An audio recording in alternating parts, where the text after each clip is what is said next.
Welcome to the podcast today. This is going to be a special show. I have one of my oldest, and I mean old, he's really old, dearest friends, Robert Thibodeau, on the show with me today. Robert, welcome to the show. Hi. Well, I'm happy to be here, Doug. Hi. Yes, we are getting older. It's hard to believe because recently we've been reminiscing, and that's how you came to being on the show today. You saw that we were reminiscing and we were talking about the Mayflower Bookshop as the spiritual center of Detroit, not only for every searching person, but also to the anthroposophic endeavors of the Waldorf Institute, where you literally turned on hundreds of people to anthroposophy, sold more books than the Anthroposophic Press itself, and then you became, well, you always were, but you became better and better as a nationally known astrologer, probably one of the best predictive astrologers that certainly I've ever known. And after you took me to all those astrological conventions, I think I met all the top astrologers and with you. And you've been a personality for the New Age since long before even the harmonic convergence, where they quoted you as the I think at one point they even quoted you as the father of the harmonic convergence, probably because you're the only one who understood the astrological configuration that was happening then. And so we've been working together, you and we've been talking a little bit about that. Not much, and why not get it from the horse's mouth? So today, I'm wondering if you can address a few things: the Monastic Club, the Anthroposophic Society when it came here through the Waldorf Institute, Mhm. why Detroit is a spiritual center, and anything else you'd like to share with us. So again, welcome to the show. Thank you. Yeah, I thought my career had kind of peaked uh, as an astrologer when I had predicted that Trump would run for president, and then he would, before he was running, and that he would win. And then the Wall Street Journal had 300 of the best astrologers in America said that Mrs. Clinton would win. And they told me that I was the only astrologer, the only notable astrologer that said that Trump would win and that they're going to do me a favor and not put me in the story. So I've been here before with other predictions way back with Bush and thousands of people in the audience at UAC conventions and stuff of astrologers, where I'd be the only guy saying that something about the presidential election. I'm not always right. I'm just right a lot. I'm like kind of a home run hitter. And so then when that when that took place, my good friend Ray Merriman, who's kind of a stockbroker astrologer, put it in his newsletter that I was the only notable astrologer. So then the next thing is I was getting calls from the Clinton campaign where they were all right after 2 months after Trump won the president, they were starting to plan the next one. And I predicted that Mrs. Clinton would not run, or she would lose. And then this person said, a campaign manager, well, who's she going to lose to? And I said, whoever runs. I think a lot of people voted it, that way, whoever, it didn't matter who's running. And so my latest prediction, which I think is going to be really crazy, is that Trump is going to get through all this stuff. He's going to be running for president, and that and that it's very possible that President Biden will not be running, and that Gavin Newsom, of the California governor, could end up the next president, or Mr. Biden, President Biden, by a slim margin. Although I have to say openly that I'm not hard predicting yet, because I won't be surprised if Trump wins. He has Jupiter on his sun, and he's got all these good aspects. And so that's one of the craziest things. But I think there's no winning, because when you predict things with astrology, what I've learned over the years when I was with you working um, together at Mayflower, was that you can make all the predictions in the world and people just want more afterwards, and they're never satisfied. And so you never make it. Like in hit records, I remember Billy Gibbons and ZZ Top, I got to hang out with him a bit. And he was telling me how good aspects or no good aspects, you have to have another hit record about it in a year. Otherwise, you don't last. And so, yeah, so that I wanted to mention that. And I do astrology predictions on my website and talks on my YouTube channel. But it's great to be with you. And tell me again what your question was. Well, first off, I just want to underscore what you said. As long as I've known you, you've always predicted the president accurately. Not only that, you have predicted more things than anybody else. When they say Gene Dixon, remember, I don't know, when we were in Washington at that astrological convention, I met Gene Dixon. You knew Yeah, her, yeah, right? yeah. Yeah. And basically, she looked at me, she goes, "Oh my, you're a real psychic." I thought you were the psychic, Gene, even And though that's what 9/10 of your recommendations and your prophecies are yeah, wrong. and when we were at that convention, that's where they had this whole panel. They refused to have me on the panel for predictive astrologers, and Robert Hand, the #1 astrologer for planets in transit, actually gave me a great, he mentioned my name and how at Early Wines gathering too on predictive astrology panels, Robert Hand was very gracious to mention that it was awkward to give predictions without me on the panel. And I had predicted at that convention that we were at that George Bush Sr. would lose the next election. And that brought us into the J.P. McCarthy radio show, the #1 show in America at the time. And back then I was on Howard Stern show. And it was really crazy. And he was going to give me a Rolls Royce, and that he predicted that I was wrong. And that's a whole, I mean, we could go for 100 stories that Oh, yes, where 'cause I was there the for all guys that. wanted to give me a free lawyer if they could handle the story alone. They say, "We'll give you a free lawyer. Let us have the story. We're going to bring JP's good. We're going to make him give you the Rolls Royce." And then my good friend Marjorie Fisher and a few other people, they said, like, you can't make him give you that Rolls Royce and 150,000 or more. You have to let him go because the media will love you better. So I let him go, and then he sent that antique Rolls Royce, and you were there, and I had other friends, and I think I had one of my kids there, and we took an antique Rolls Royce down to Detroit, and he proclaimed my accuracy with astrology, and bought us lunch and gave me a little toy Rolls Royce, which I accepted so that he could get off giving me the big antique Rolls Royce. So we had a lot of fun, and those were crazy days. I was thinking about it because when you brought it up to me about being on, and we brought up these stories, and I was thinking about how back then it was like quantity. We couldn't handle our success. We couldn't handle people calling us up who were trying to make movies in Hollywood, and famous rock stars and politicians. And back then Carl Levin would give me a ride on a boat to see if he could pick my brains, and we were predicting the outcome of the Mayor Young and Mayor Archer. I predicted to him that he would win, but only be a one-time guy, and he thought he'd be two, but he told me, it was one. Or Bob Lambier predicting that he would retire, and he left the party, and he was angry at me when I gave him that reading, and it was a really nice party, and he didn't want to look at me anymore. And he said, and then later he did retire, and thought I was a great astrologer. Or Henry Ford, Henry Ford Jr. He would come back after reading, and then he would never tell me, like when I gave him a reading, he would never tell me if I was accurate or not until the reading was all over. And then he would tell me about the last reading, if I was accurate. I mean, it's more fun when somebody comes back and goes, "Oh, you're accurate about this and this and this, and now tell me this." And you work with a person for co-creatively changing the future. Nobody can predict your future because we have freedom and we can change the future. But so when people are known as predictive astrologer or predictive psychic, yourself, then it's because we're just good.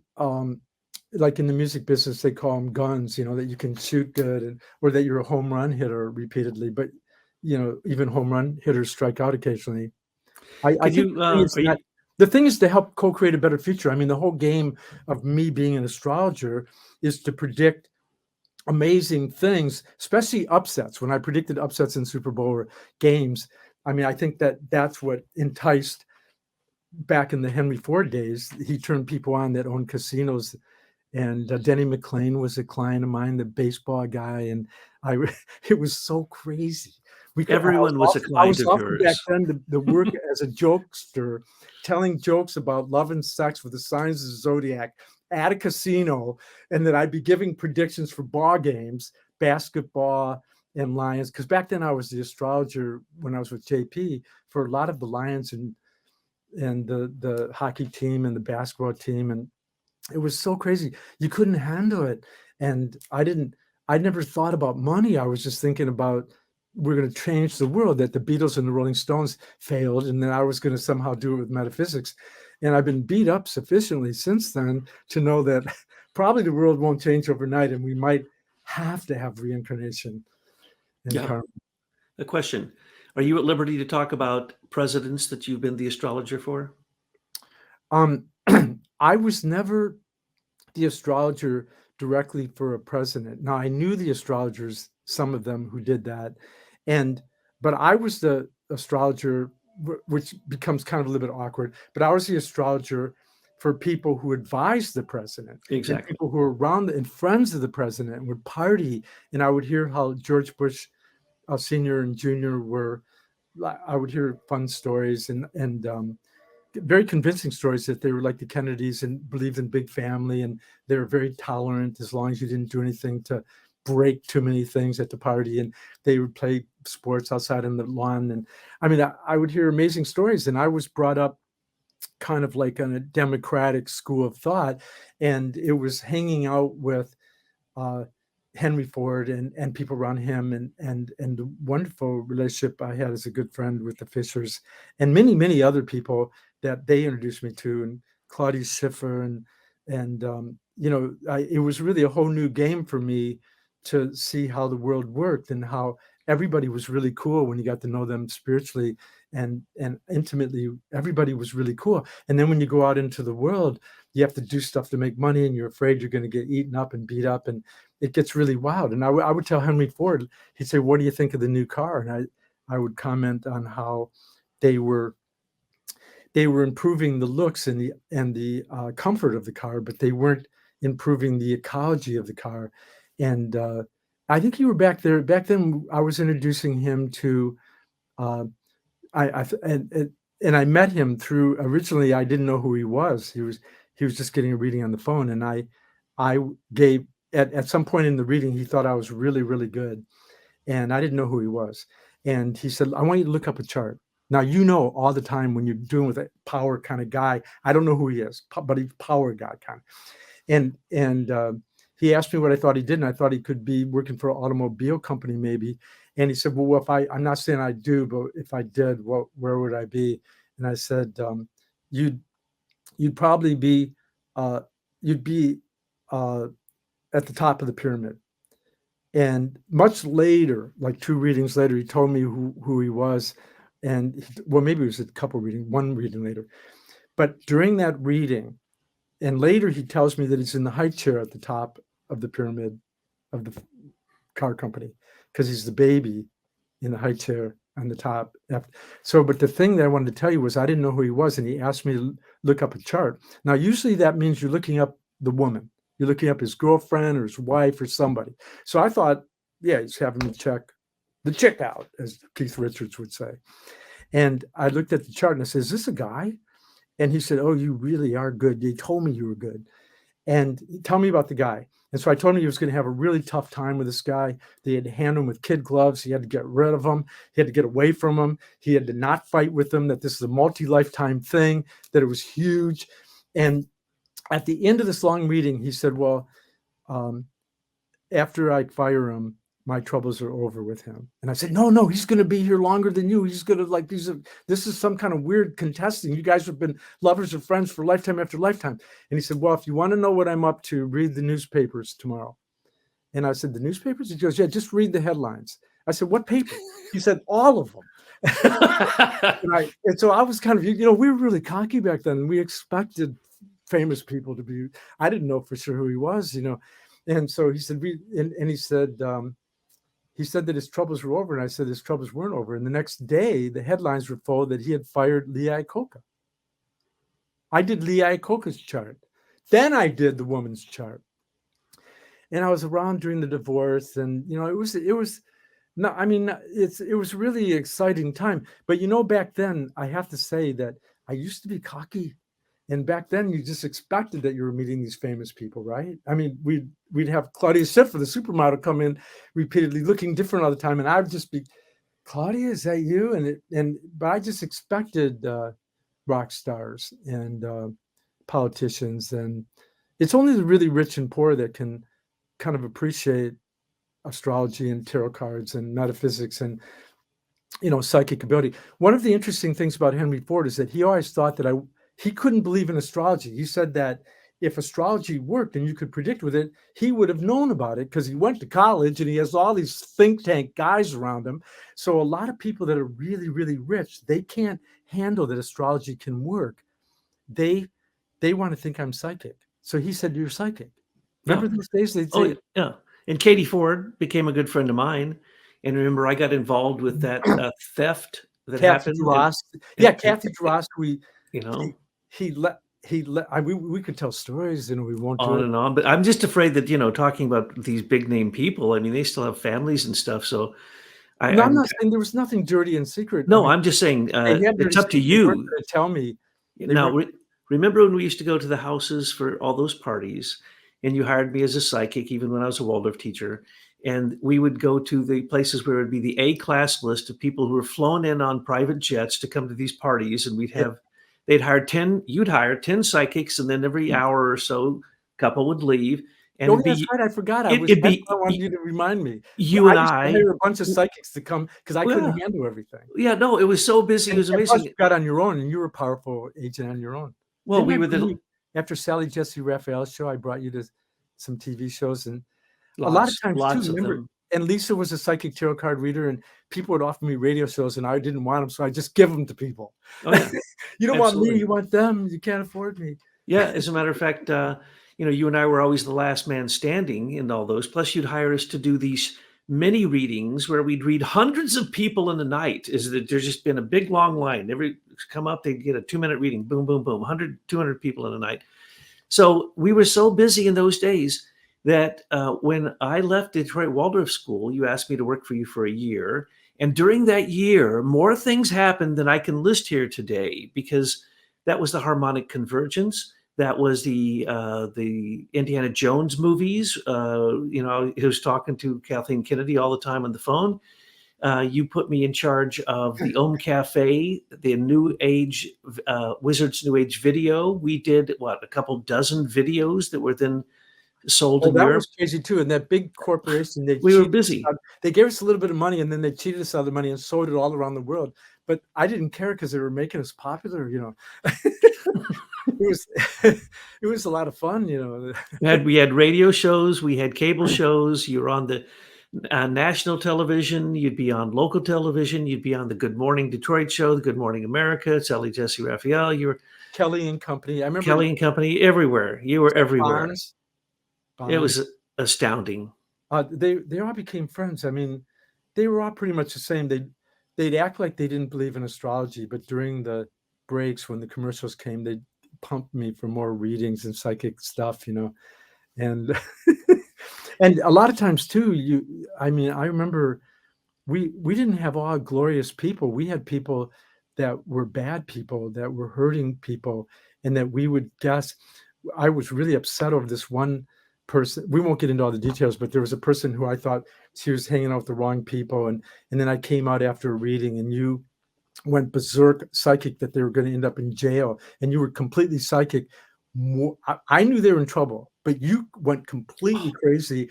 Let's not get into details because it's really gory and ugly. It's But horrible. I just want to say that Douglas would get really psychic and cyclically psychic, and he tuned into the whole thing that they were going to jail, and I thought he was overdoing it, but they went to jail for crimes, but that happened most of the time. We had people where we could happily predict good things that were going to happen, babies and marriages and businesses and money things and a new job and the new house and should they go here or there, and predicting the Wayne Walker that he was going to go at the Denny McClain show with Norm. I can't remember these guys' names. Norm Cash, the catcher for the Tigers. I mean, he had all the Lions and the Tigers and on his TV show, and I had predicted. Wayne Walker didn't believe in astrology, and I predicted that he was going to have a big job out west, and that maybe he would be a celebrity on TV with a show of some sort. And then everybody laughed at me because he was going to go to the East Coast. And then when they laughed at me, he said, "Wait a minute, I was going to announce it tonight at the party, but I got a big job. They ripped my contract up, and I'm going out west." And he was an announcer for all the sports and football for a long time. And so back then we made friends with all these people, and they wanted to, they just kind of, they didn't believe in astrology. They used astrology to better their life. They didn't believe in astrology. And we had to work hard to make jokes and have spiritual insights and wisdom so they would like us. They were just wanting this squeeze us for the psychic stuff and then throw us away and give us the money, right? I got a story. You were there when this happened. We were doing psychic readings at some very rich people's house, very very rich. They flew in all these people, and we're the last men standing, and people usually came in and listened sometimes to the very last people because why? They were the richest people there, Or who they were might have afraid, or there were people who were or afraid to afraid. kinda came around because when we Yeah. used to do those places that were like it seemed like it was all mafia guys, Oh back in yes. the day, and all these sports guys would be there, and, I won't mention names, I could name the restaurants, So and this guy so comes in they for a wouldn't get reading. readings right away, they'd come late, they'd Yeah, wait, all the that's right. girlfriends would come first, and then slowly a couple of them would come, and then we were so accurate that some of the guys were always afraid to get readings, and they'd come and see us privately. Absolutely, and essentially, once this guy comes in a room, and I stand up to greet him, and I come up to his belt buckle. So it wouldn't have taken a psychic to say, "Oh, you're a basketball player," but I didn't watch TV and I didn't follow sports. I didn't know it was Bill Lambier. So he sits down. All these other people come in to listen because when you're the final psychics and you're reading the richest people in the room, everybody wants to listen because if they can. And so I'm telling Bill, he sits down and I do quickly whatever I'm doing, I don't even remember, and say, "Oh, no, whatever job you're in now, you're going to leave that behind." Everyone starts laughing. Bill starts laughing. And I'm going, "No, no, you're going to have this horrible fight. It's going to be like the whole world's going to see this and it's going to like ruin you. But don't worry, you're going to Yeah. go into another business where you're going to make more money." And remember when he got in the fight with Isaiah Thomas, not more than a couple weeks later, it was huge. He left the basketball team and then went to his father's company and became, a billionaire selling big and tall. He owned all the big and tall shops. Hmm. So we would predict crazy things to amazingly powerful people. Now, what my question for you is, because you said it a minute ago, and you're right, they wouldn't believe that your astrology could tell you that, so they had to believe you were psychic. So you were often called a psychic astrologer, Right. That's and why I so started calling myself a psychic astrologer because they didn't wanna believe in astrology, and people would meet astrologers and think they were terrible, and they had never met anybody like me, so I became the astrologer's astrologer. I would read all the people that write all the books and could predict their ways. I think part of the secret of being a good psychic or an astrologer or a spiritual personality is that we're divination or being psychic into a person. Divination is to divine the divine within the other person. And as Rudolf Steiner points out, there's something that again, I'm putting it in my own words, and I think that that's one of the great things about Rudolf Steiner, and maybe not so easy with Blavatsky, but Steiner writes in such a way that if 1,000 people read the same book, we get 1,000 different views.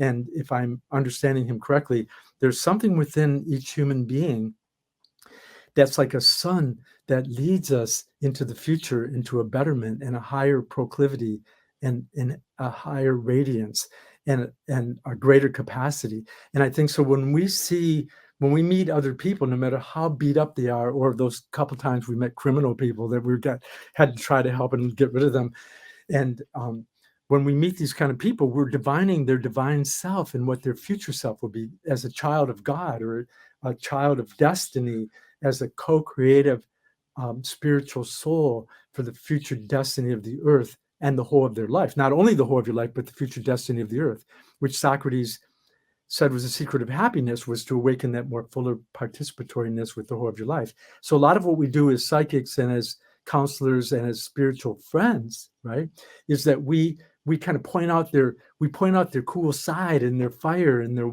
waters of purity and their aspirations. And didn't you always want to play piano? We try to find things that excite them and make them feel alive, and they come alive. And a lot of people are so beat up in this world, and they don't have the right food or the money, or they don't have the good TV set or whatever they think would make them happy. And so, but when you can invoke that you're a co-creative agent with the future of the earth, and that you're secretly a friend to every mineral, plant, animal, and human being, when you can, and then you predict stuff. I think when you can predict things that are going to happen, good and bad, and tell them how they could make it better, and then try to invoke their participation with, that's the hard part, because you can predict something and they just want to get that and eat it up and have fun and gild their cage. They want to put gold on the iron bars and put a drape over his ear and see there's bars, and our comforts become our limits and for a lot of people. So my sister just passed into the spiritual world Saturday, and she died, what we call dying, and and then you find out, then you find out if you did your homework, and she probably did her homework and is probably growing into huge new awarenesses. But then the people around her, most of them are in a state of love, loving kindness and compassion, and some are terribly afraid, because they think they might be next. We need to find out that we can't die, that we live on in each other's hearts and mind. And all of us have people that are gone, and I still find myself having little subtle spiritual conversations with them. Or if I get in trouble and make mistakes and have to correct myself, I pray to God, I pray to Christ or Buddha or Hermes, and to the intermediaries, the saints and people that I knew that were holy, that tried their best, and they're gone now and they're dead. And so you can ask them to help you from the spiritual side. And Rudolf Steiner has many books on this idea of reading spiritual literature to those who have just died, and to be still in tune, because and the American Indian, the Native American Indian, before they went and had a new undertaking. Wait a minute, what does that mean? A new undertaking, they would call on the ancestors. And so we want to call on the future, the past, but live in the present to deal with our problems. And I think that spirituality, Rudolf Steiner, and then he comes out of Theosophy, and she comes out of Tibetan Buddhism and Hermetics, and all these spiritual things. They're like different clothes we can wear at different parties and different funerals. And, in Mozart's time, the Pope at the time asked Mozart to write a Requiem Mass in D minor for his exaltation of the soul, that when he died, and that nobody should be upset and sad, that they should celebrate but see, we don't have to wait to die to celebrate. I don't know. That was a little message. I'm giving psychic messages to people who are listening. That's okay. Now tell me this: when you started the Mayflower, Stop me if I get too lost. That's your job. oh, that's okay. Don't worry. I'll get you back on track. We've been doing this. How many talks do you think we've done together? Well, Wow. in the old days, Wow. Hundreds? I don't know. thousands Thousands? of radio knows? shows. So anyway, when you started the Mayflower, did you have any idea that it was going to become considered by most people to be the best spiritual bookstore in the English-speaking world before the internet, when you had to go to a bookstore to get this stuff? And as you developed it, you became the community center for everybody on every spiritual path. So you're like a universalist. Your Mayflower was a universalist type store. Yeah. And then you also coordinated a lot of events. So you brought in all kinds of amazing people. Did you know you were going to do that when you started the Mayflower? Well, I was beat up and robbed, and saw an angel standing next to me and my body on the ground. And that led that led me to discover the secret doctrine that Gandhi and Martin Luther King read, Steiner read, Manly Hall read. And so in the beginning of Mayflower, I was living at the Theosophical Society, and I had a vision. They wanted me to commit myself in Wheaton, Illinois, to, I was trying to connect to India and Tibet. And while I lived at the Theosophical Society, I discovered a secret panel that went to an underground library under the Theosophical Society in Wheaton, Illinois. And it was this panel before you went in the library that opened, and you went down a stairway. And every night I'd go there secretly and read books, and I, all by myself, without anybody telling me this, I accidentally discovered this. And I discovered Rudolf Steiner's way of the way of initiation, and initiation and its results. I discovered those books, which later became Knowledge of the Higher Worlds and Its Attainment, which is the book that triggered Tomberg to begin his whole journey with Rudolf Steiner, a wonderful, wonderful person, that one of many that we've met and hung out with, that are Steiner guys. And then I also found Transcendental Magic by Levi, which later I'd find out Steiner read, and his apocalyptic pictures came out of there and stuff like that. And so when they wanted me to commit myself at the Theosophical Society, I stared out the window, and the window melted, and I felt this angel fly me across Lake Michigan and back to Detroit, and I was going to open a bookstore. And I'd seen how they had their bookstore, and so I didn't have any money. And so I went back, and I didn't have any money. And I promised this angel that was present with me in that room, I mean, I don't know if that angel was real or not. I don't know if the other angel was real, but it influenced me to have that experience. And I just think that that made me go on this journey. And so I went back to Detroit and I had no money. And so I promised this angel I'd take the first job I could find. And the first job I could find was a job at Northville State Mental Institution. And prepare me for some of the clients that I'd meet at And your friends and the Manassa I was Club. friends with all the psychologists and everybody that worked there. And I was meditating, I'd get away and meditate for a minute that the place would become purified. And I lived in a tent for 9 months to save money. So I lived in a tent outside of Ann Arbor of the guy who was the chief gardener in charge of all the gardening of U of M in Ann Arbor, and Sam Wiley. And I lived in this tent, and I ate miso soup and brown rice, and I had met John Lennon, and he turned me into a vegetarian before this. And I had quite a crazy life. And so then when I opened Mayflower, it was like I think I was unconsciously being led by my, I don't have the word for it, my angel or guiding spirit. And then when I opened Mayflower after a few years, I was in Cream magazine, going like this in Cream magazine, which was at the time the #1 rock and roll magazine in the country, and all this art and Keep on Trucking guy, and I met all those artists and I hung out with everybody, from John Sinclair to I would meet Allen Ginsberg and Tibetan Lamas and the Dalai Lama, and I don't think I knew what I was doing. And I sold Rudolf Steiner books like in the 70s and became an anthroposophical member and later a first class member. But I'd already become an Esoteric School of Theosophy member. And that's where I discovered, because I was a member of the Esoteric School of Theosophy, I realized that Foundations of Esotericism by Rudolf Steiner was, he was the head of the Esoteric School in Europe. And those were his dialogues and comments on Blavatsky's esoteric papers, of which I showed Brabant and Virginia Cease. And Brabant, a Vorstand member, bought like a dozen of Rudolf Steiner's Foundations of Esotericism book, which is commentaries on Blavatsky's esoteric papers. And I was friends with the guy who put that out, and they tried to stop him from putting it out, Blavatsky's esoteric papers. And so I told him, just go to the publishing house at the Theosophical Society and tell them that Robert Thibodeau, who's all over on the radio, will publish those papers if they don't publish them, if they don't let you publish those papers.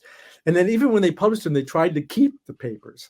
And then he went back and said, Robert's going to publish them, or he's going to give them to Donald Weiser at Sam Weiser's in New York. And so they said, no, don't do that. Don't do that. We'll publish them. You can have them out in public. And so they became a historical document. So I'm putting a lot of information in this little story, but you and I and a few others, Barnwell and many others, we were like undercover operatives for the spiritual force, the galactic force, I don't know what words to call it, but, I think guiding angels of goodness and knowledge and wisdom and family and community and gardens. And, Rudolf Steiner took theosophy and put it in the garden. Macrobiotics put it in your food better. But when the more you read Steiner on medicine and food, I was reading Steiner last night, and he was saying a lot of things that the macrobiotic guys say.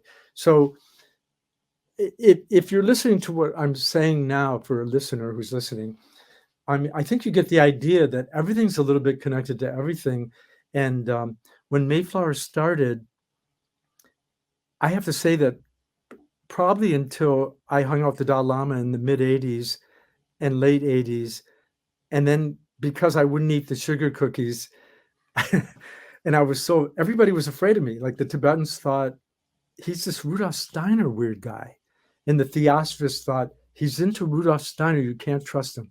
And the Theosophists thought that I was into Steiner and Buddhism, they weren't sure of me. Then the Tibetan Buddhists thought, everybody thought, and then they thought I was into Yogananda. And then the Yogananda guys didn't trust me because I was into Tibetan Buddhism, which explained it better in my view. I think that I was unconsciously guided. I'm the oldest of 12 children, and I constantly believed that everybody was a brother and sister, and that no matter how evil or bad a person was, they wouldn't hurt me because I love them and as a brother of Christ or Buddha. And I'm a complete fool. I'm a complete divine, crazy fool thinking that I could save the world with love and that the Beatles and the Stones had failed, but we were going to succeed, and that we had an invisible army, and that Mayflower was an invisible college and university. And, I probably still suffer this a little bit. And so then I started to run in. I mean, I think it was just a giant, beautiful thing. And I think what's happened, it's metamorphosized for a lot of reasons, both inward and outward. And to me, one of the reasons I started Mayflower was that I dropped out of the university before I would graduate because I was terribly bored. And I thought that they were really materialistic, that you're in advertising, you're trying to trick people into buying stuff, and everything was about making profit, and nothing was about loving the land.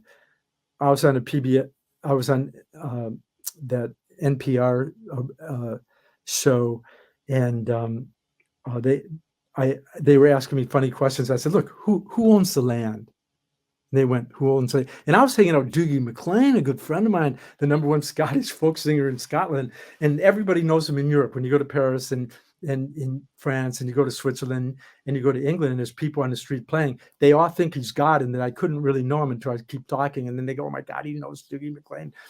And so I was on NPR talking about the land and mentioning Dougie MacLean, and the way that they were talking, I said, "Look at who owns the land? Who should own the land?" And she said, "Well, I don't know whoever loves it. We need to put love and God back into the land, back into our human body, back into each other." And I remember on the radio, that it really confused them on an international and national radio show, when George Bush Sr. had won the Gulf War, and I was predicting he would lose the next election against everybody's prediction. And I said, "Well, we shouldn't be marching on a ticker tape parade that we had beat the enemy in New York. We should be marching in silence, wearing black." And we march in silence, and we're going, "We had to do it. We're sorry we did it. We had to kill some people. Freedom is going to make it in this planet. And we're really sorry we had to hurt a human being." And we should have marched in prayer. And they thought I was completely crazy. And maybe I am crazy. But I think Buddha and Gandhi would have said that. It's okay. Lots of your friends liked you being crazy. As a matter of fact, you brought somebody, you're describing basically being led by an angel, but, you're still have total freedom. We have total freedom of my own intuition, yeah. And I make mistakes. You brought so many people to Detroit. You had such a good heart that you opened your house. Your house was oftentimes even a community. For 11 years, we had talks there. And think of all the people. You brought Marianne Williamson, you brought Lynn Andrews, you brought David Spangler and Malenko and Kathy. You brought all these people. Dane Rudger. You brought so many people. We can't name all the people you brought to Detroit because you had the wisdom to say, "Well, look, I'm going to bring them. They'll do a talk. I'll make sure that they make money. I'll let them do readings and blah, blah, blah." Secret astrologers for stock market guys, Charles Jane and Ivy Jacobson, who was famous in California. I said, "Why don't you put out a book and become famous?" She says, "Why do I become famous? I'm doing all the famous people. They're my clients in Hollywood, every one of them." I said, Who? She said, "All of them." And so we would bring in people to educate. Michio Kushi, we brought him in. We brought in macrobiotic people and herbologists and doctors from England and psychics and people from Finhorn Gardens, where they would grow roses in the snow, and healers. There was a combination of, we were studying, the whole thing about Mayflower was, I remember when the guy said, "We're going to give you a scholarship if you want to complete your degree. You're doing so well. We'll give you a half scholarship. Maybe we'll give you a full scholarship." And I said, "Yeah, but I discovered how to get paid to go to school." And the guy said, "How are you going to do that?" And I said, "I'm going to open a bookstore, and everybody that buys books is supporting my research project." That bookstore is a research center that's never been this good. Even though I don't have all the rare books that are really expensive in first editions, I have the reprints. And you know all the good books. Barnwell knows all the good books. I know all the good books. There's so many good books that no one like depending on what mood you're in, what book you're going to grab. And so there's one truth and there's one love, as Bob Marley says. There's one truth, one love, and there's one goal of peace in the world, but we're each a unique expression of that oneness. And we need a Mayflower Bookshop in every major city. I have a song, I make a lot of songs up. I have one called Bring the Hippies Back. It's got really bring the metaphysical people back, but bring the hippies back that love the earth. Get one for your front yard. You might catch them making love in your backyard, but bring the hippies back.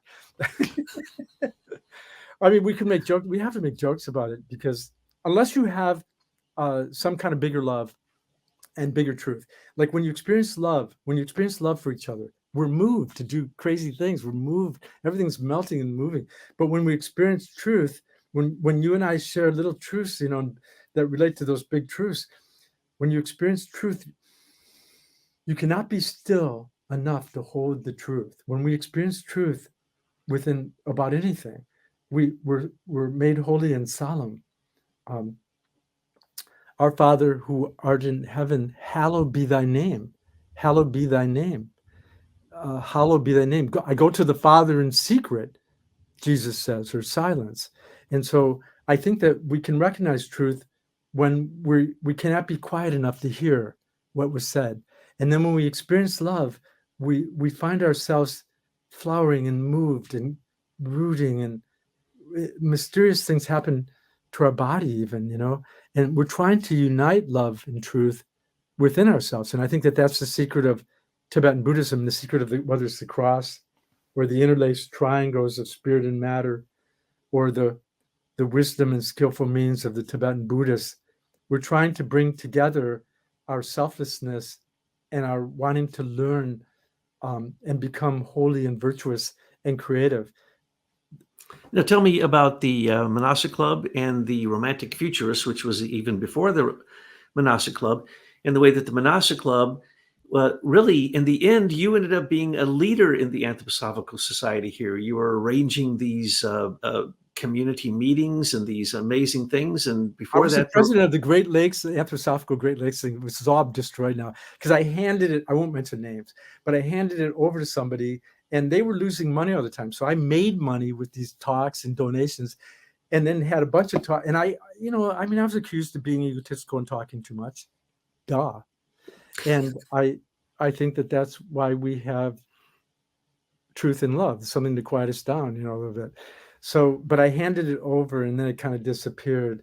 The Manas Club was a great idea. It was hugely dangerous. And what we did, Doug and I don't know if I had the idea. It was a combination, because I would have an idea, and then you would have an idea, and then somebody else would, and the Manas Club was this.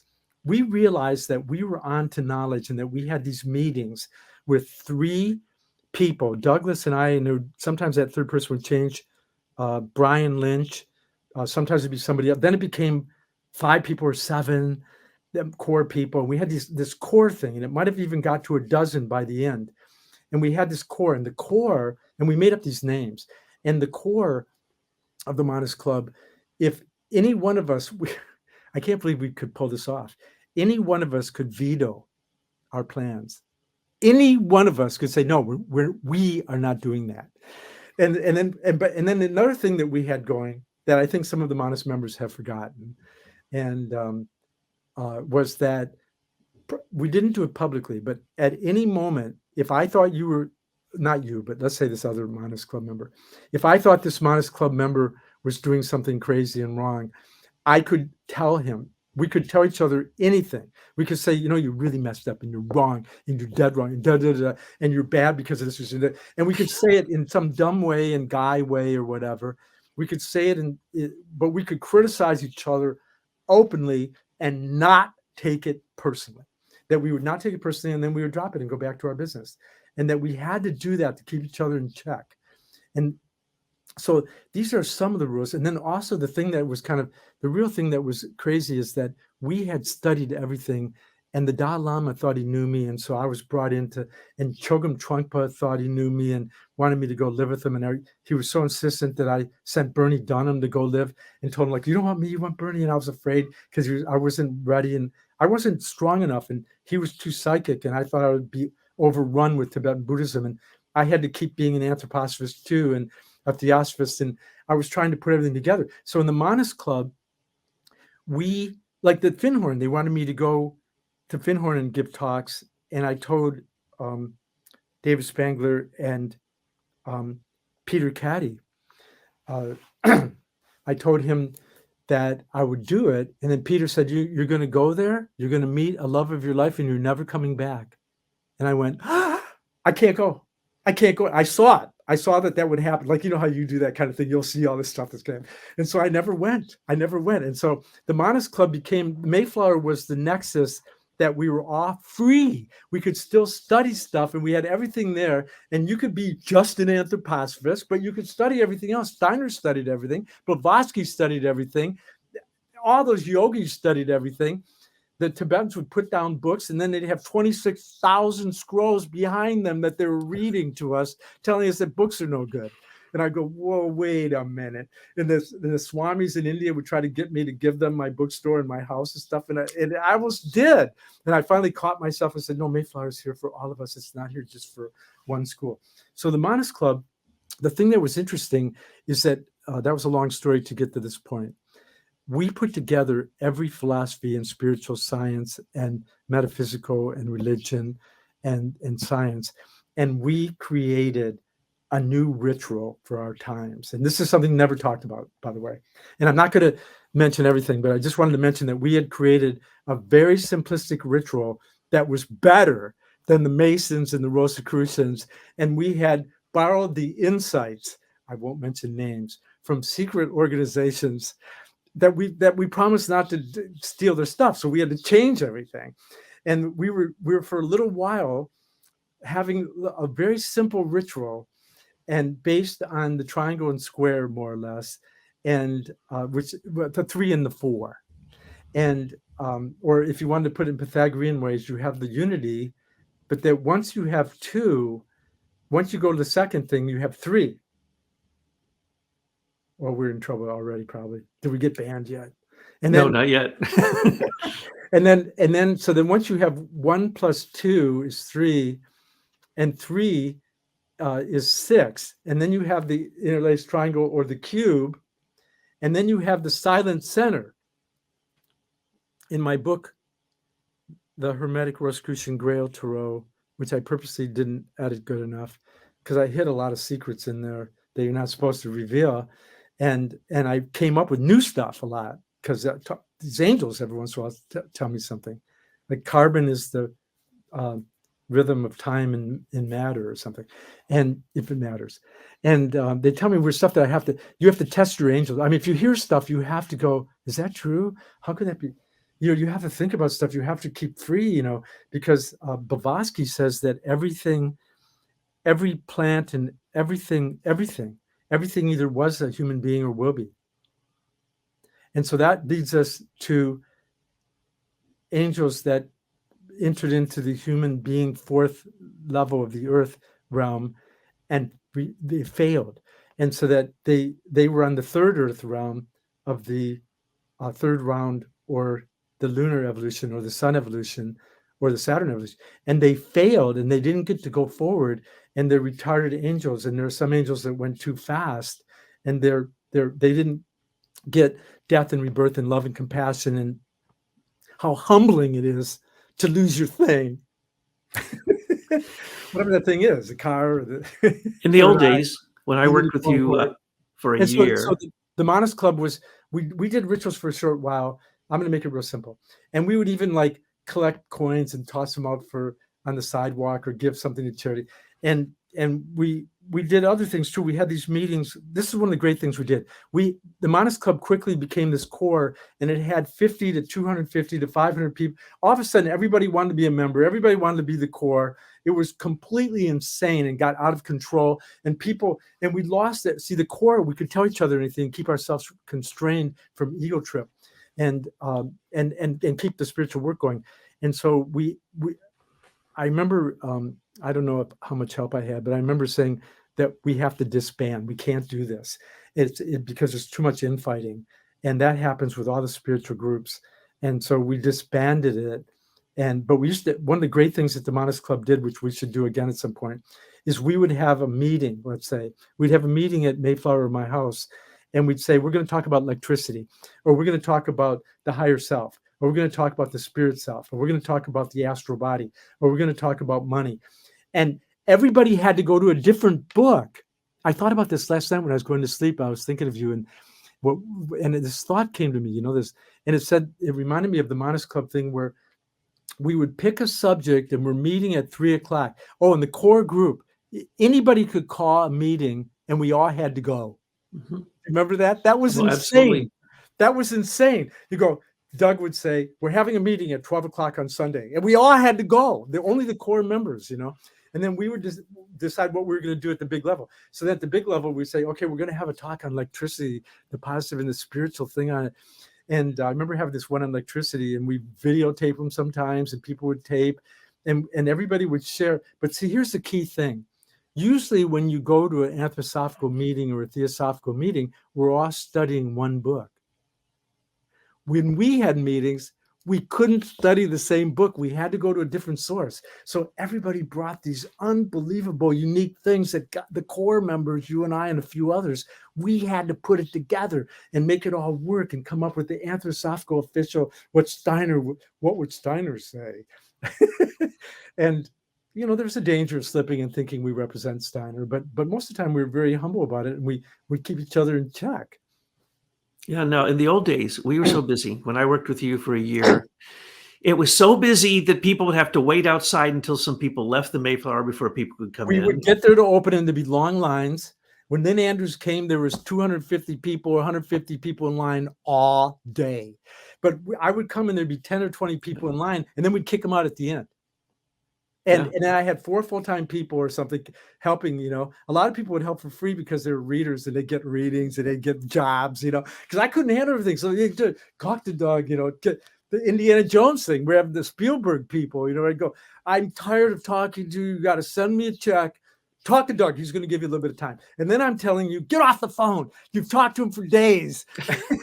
Well, I'm going to have them call me at home. Okay. Yeah. You're not here while I'm paying you.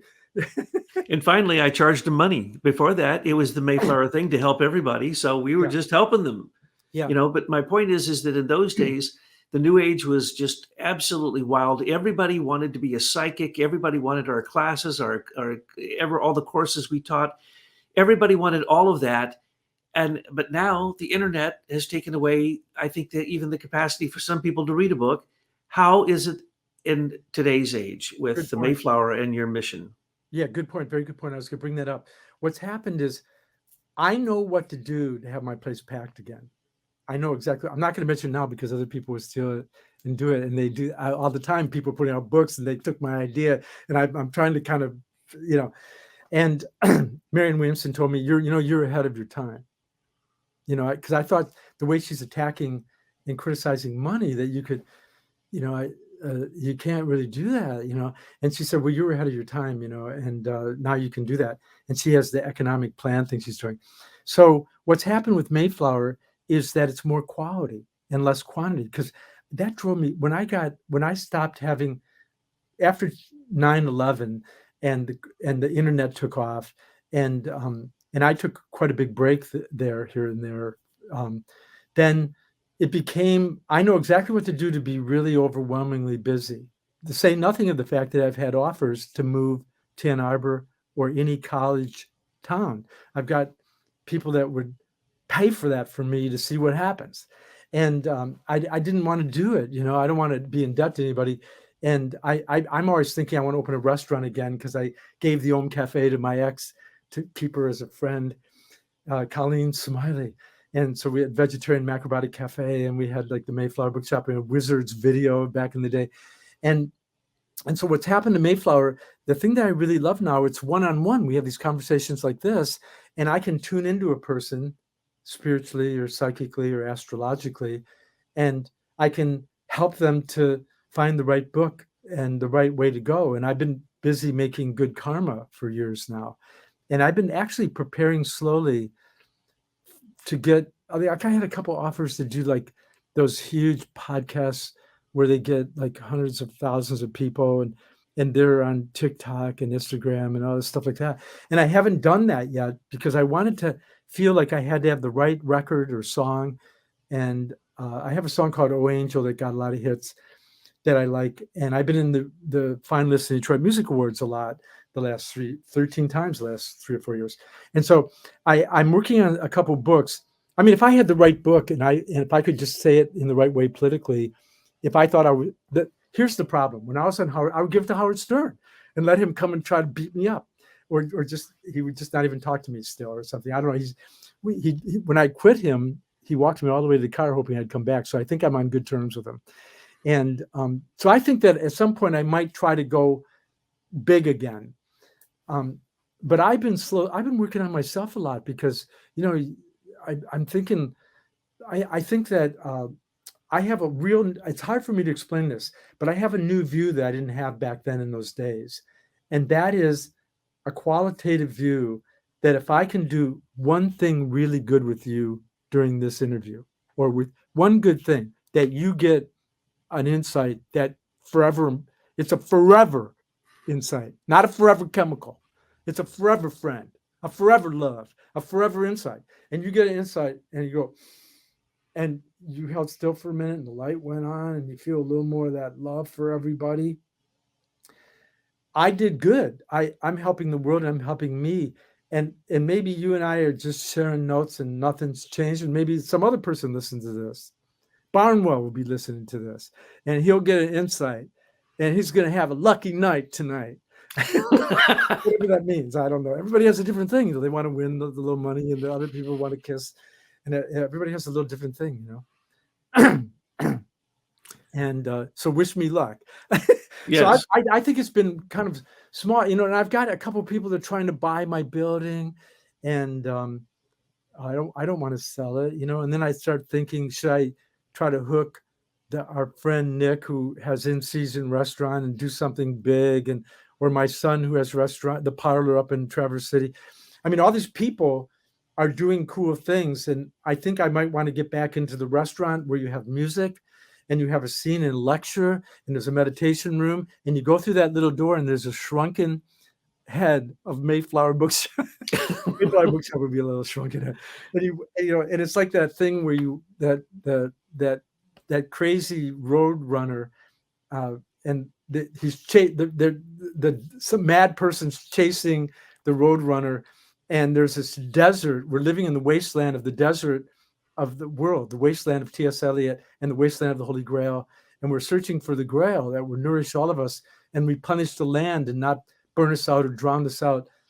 And you go into this, the Roadrunner goes into this little hole, this little tiny tent. And when he's chased in there, it's this giant palace. And I think the Mayflower is like that. It's a little thing, it's only a couple thousand square feet.